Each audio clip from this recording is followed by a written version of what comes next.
बिस्मिल्लाहिर्रहमानिर्रहीम। अस्सलाम वालेकुम नादरीन, आप यूट्यूब चैनल देख रहे हैं। मैं इमरान खान हूँ। नादरीन, पाकिस्तानी हुकूमत की धमकियों और जो वजीर है उनकी धमकियों के बाद बहुत सारे लोग ये दावा कर रहे हैं कि इमरान खान साहब के बेटों की पाकिस्तान जो आमद थी वो गैर यकीनी का शिकार है। हो सकता है वो पाकिस्तान आए, हो सकता है वो पाकिस्तान ना आए। हुकूमत जो है वो कभी धमकियां लगाती है, कभी बैकफुट पे चली जाती है, लेकिन जितनी धमकियां इस हुकूमत ने लगाई हैं ये सारी अब रिकॉर्ड का हिस्सा बन गई। कासिम और सलमान जब अभी अमेरिका जाएंगे तो वो ये सारी धमकियां निकाल कर जो इंसानी हकूक़ की तंजीमें या जो बाअसर लोग हैं जिनसे उनकी मुलाकातें होनी है वो उनके सामने रखेंगे कि इस लेवल की धमकियां हमें दी जा रही हैं, हमारे वालिद को इस अंदाज में रखा गया है, हमारी उनसे आखिरी बात ये हुई थी और उसके बाद से अब तक हमारी बात नहीं करवाई जाती। हम अपने बाप को मिलने जाने की जब बात करते हैं तो हमारे साथ इस किस्म का सलूक है और इस किस्म की धमकियां हमें दी गई हैं। अब वो ये चीज़ें सामने रखेंगे। मुझे कुछ ज़राए ने बताया कि इमरान खान साहब की रिहाई के हवाले से ये नौजवान आने वाले दिनों में कुछ मौसर इकदाम करने जा रहे हैं। जो लोग इनसे जुड़े हैं उनमें से एक शख्स ने मुझे ये इन्फॉर्मेशन दी है कि अब उन्होंने अपनी फैमिली के अंदर ये फैसला किया है और बताया सबको कि हमारे वालिद जेल में हैं, हम ये समझते हैं कि वो बेगुनाह जेल में हैं और सब कुछ करके देख लिया है। अब वो उम्र के इस हिस्से में है कि हम नहीं चाहते क्योंकि बड़ा नुकसान हो, लिहाजा हम खुद एक रोल प्ले करना चाहते हैं इमरान खान साहब की आज़ादी के लिए और उस पर उनकी फैमिली काम कर रही है। यानी वो दोनों भाई जो हैं वो अपनी हिकमत अमली बना रहे हैं कि हम मैक्सिमम क्या कर सकते हैं, कहाँ तक जा सकते हैं, क्या इसमें वो पाकिस्तान आएंगे। अभी कुछ भी कहना कबल अज़ वक्त है।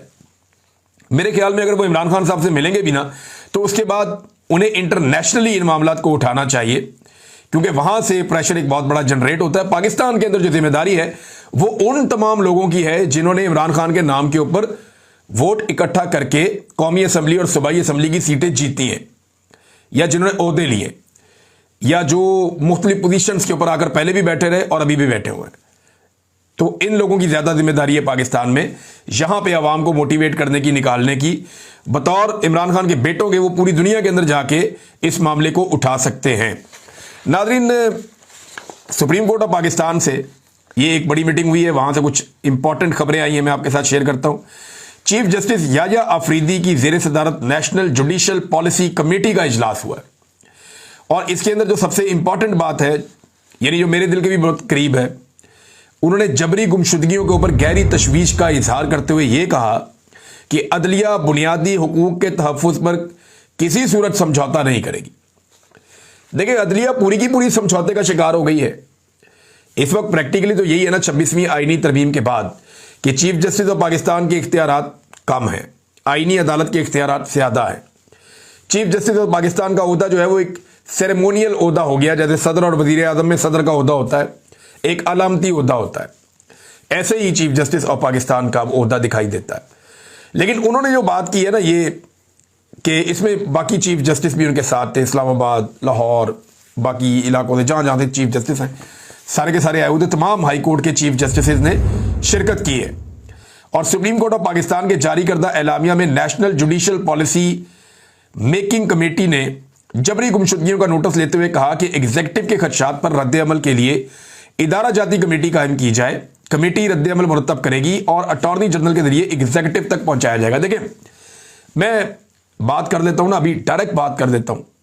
अगर आप में से किसी के पास इख्तियार है और आप चीफ जस्टिस ऑफ पाकिस्तान तक ये मेरे जुमले पहुंचा सकते हैं तो जरूर आप पहुंचा दें।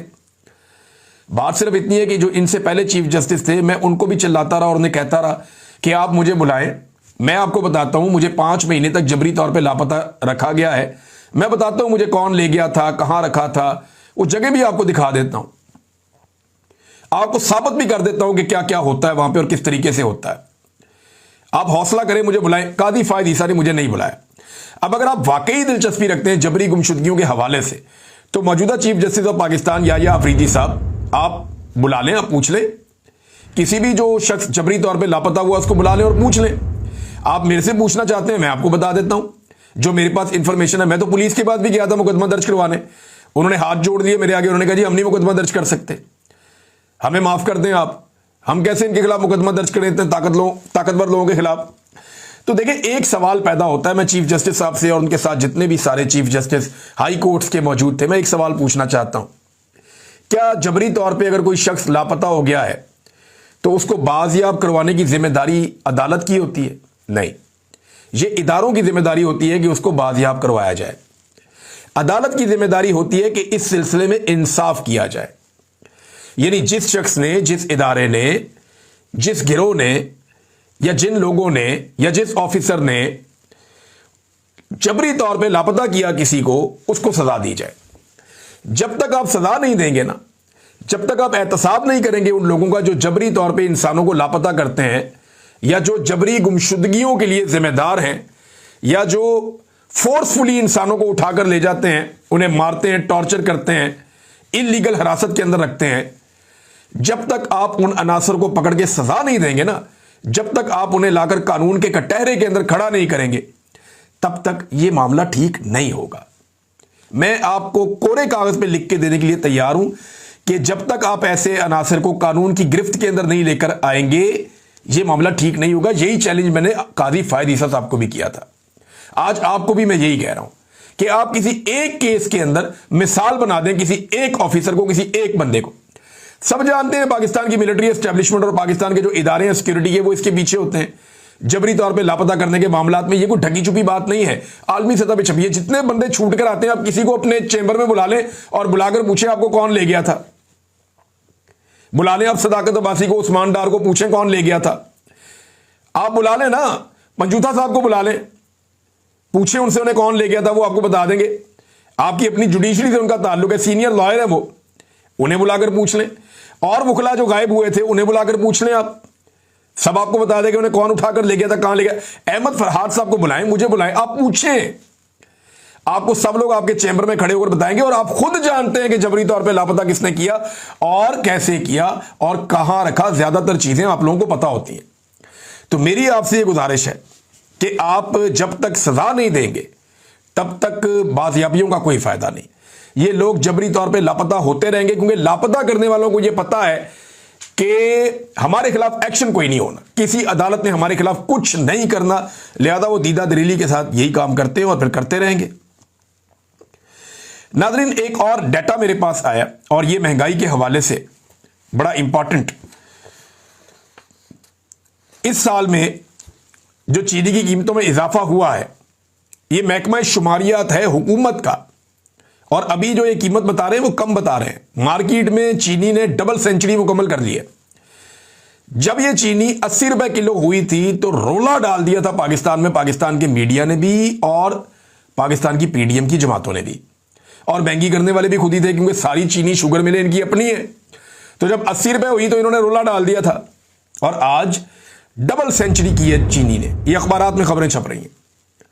तो डबल सेंचुरी पे बात करने को कोई तैयार नहीं है। हुकूमत खुद महकमा शुमारियात इस बात का एतराफ कर रहा है कि 55 रुपए किलो इजाफा हो गया अभी चीनी के अंदर, और चिकन की कीमत में 70 रुपए किलो इजाफा हुआ जुलाई के पहले एक हफ्ते के अंदर। 51 अशिया जरूरत जो है उनमें से 19 की कीमतें एकदम बढ़ गई हैं, सिर्फ 6 की कीमतें कम हुई हैं। तो ये पाकिस्तान में महंगाई लगातार फिर ऊपर की तरफ जा रही है, लेकिन किसी की इसकी तरफ तवज्जो नहीं है, कोई इसकी तरफ तवज्जो देना ही नहीं चाहता। ताजिर हैं वो भड़के हुए हैं। ये ताजिरों को मैं पढ़ रहा था, वो कह रहे हैं जी हमने टैक्स नहीं देना, हम एहतजाज में जा रहे हैं। ताजिरों को गुस्सा अपनी जगह पे है, वो कहते हैं जी हमें कुछ सहूलत मिले तो हम टैक्स देना। तो आप उनकी बातें तो सुने ताजिरों की। वो कहते हैं जी इमरान खान के दौर में गुर्बत कम थी, आप 45% पर ले गए। 135 अरब डॉलर जो आपने IMF से लिया उसका आप हमें हिसाब तो देना, पहले आपने हमारे ऊपर कितना खर्च किया। उन्होंने यूके की मिसाल दी कि उनके हुक्मरान अखराजात करते ही नहीं, गाड़ियां सरकारी उनको नहीं मिलती ज़्यादा, आपके मुकाबले में उनका खर्चा बहुत कम है। दुनिया पे उन्होंने हुकूमत की है, और आप 1 लाख लग्जरी गाड़ियां आपके लोग इस्तेमाल कर रहे हैं, ब्यूरोक्रेट और वजीर, इनका तो हिसाब दें पहले। जो पेट्रोल इस्तेमाल कर रहे हैं उसका हिसाब दें पहले। 8200 अरब उन्होंने कहा जी ये सूद में आप दे रहे हैं हर साल, आपने कर्जा हमसे पूछ के लिया था, अगर लिया है तो बताओ कहां खर्च किया, कर्जे का हिसाब तो हमें दो। वो पैसा आपने किकबैक्स के अंदर, रिश्वतों के अंदर वो आपने पहुंचा दिया दुबई में, लंदन में, अमेरिका में, स्विट्जरलैंड में। पैसा तो आप पाकिस्तान से बाहर लेके सारा कर्जा लेते हैं अवाम के नाम पे, अवाम पे लगाने के बजाय पैसा बाहर ले जाते हैं, और अवाम को आप हिसाब देने के लिए तैयार नहीं कि पैसा आया तो खर्च कहां पे हुआ, किन के अकाउंट्स में ये पैसा है, सारी दुनिया जानती है। ये भी उन्होंने कहा ताजिरों ने। उन्होंने कहा जी 2000 अरब की एक और चोरी हुई है ये DTR में, 12 साल में 24,000 अरब का नुकसान उन्होंने ये क्लेम किया कि IPPs ने कर दिया। और इसके लिए जिम्मेदार कौन है? यही शरीफ खानदान, जरदारी खानदान, इन्होंने टका के आईपीपी लगाए। राजा रेंटल कहते थे राजा परवेज अशरफ को, उसके बाद इन्होंने खुद लाके लगा दिए आईपीपीज। और पाकिस्तान को जो नुकसान 12 साल में हुआ, 24,000 अरब का नुकसान हुआ पाकिस्तान को, यह ताजरों ने दावा किया। उन्होंने कहा सारे अली बाबा 40 चोर हैं, हम 19 तारीख से जा रहे हैं मुल्क गिर हड़ताल के लिए, एहतजाज के लिए। चाबियां शहबाज शरीफ को भिजवा दी थोड़े दिन पहले इन्होंने। तो ताजिर तपे हुए हैं। एक तो पाकिस्तान में देखें, ताजिरों से टैक्स लेना एक बहुत बड़ा चैलेंज है। ताजिर पाकिस्तान में टैक्स नहीं देते, ये शिकायत हर हुकूमत करती है। लेकिन ताजिर ये कहते हैं कि जनाब सानू कुछ दोगे तो टैक्स देंगे ना, हमें सहूलत आपने कौन सी दी हुई है? कोई सहूलत सरकार हमें बताए कि उन्होंने हमें ये सहूलत दी है, इसके बदले में टैक्स हम जमा कराएं तो हमसे टैक्स ले लें। अब ये रोला पड़ा हुआ है। हुकूमत कहती है टैक्स दो, ताजिर कहते हैं किस बात का टैक्स दें, आप हमें सहूलत क्या दे रहे हैं? और वो ये कहते हैं जालिमाना टैक्स है। अब जो इख्तियारात बढ़ा दिए एफबीआर के ताजिरों से टैक्स लेने के लिए कि बंदे गिरफ्तार करो, अंदर डालो, उस पर वो और ज्यादा परेशान है। और 19 जुलाई से वो लोग कह रहे हैं जी हम मुल्क की हड़ताल के ऊपर चले जाएंगे इस मामले को लेकर। नाज़रीन, मौलाना खानजेब साहब की शहादत के बाद एएनपी ने इजलास बुलाया अपने थिंक टैंक का, और वो दो ऑप्शन पे गौर कर रहे हैं, या तो मोटरवेज को बंद कर देंगे या वो पेशावर के अंदर बड़ा एहतजाज करेंगे। लेकिन देखिए, मौलाना साहब का जो शिकवा था या उनकी तहरीक जो चल रही थी, वो एक ऑपरेशन के खिलाफ चल रही थी, ड्रोन्स के खिलाफ, और वो वफाकी हुकूमत करती है। तो एएनपी ने अगर एहतजाज करना है उनके हवाले से, मोटरवेज बंद करना है, उनका जो भी एहतजाज तो उनका हक है, जहां मर्जी वो करें। लेकिन ये फेडरल गवर्नमेंट के खिलाफ पेशावर में एहतजाज कैसे करेंगे? सवाल तो ये पैदा होता है। बहरहाल देखते हैं एएनपी इसमें क्या फैसला करती है। अब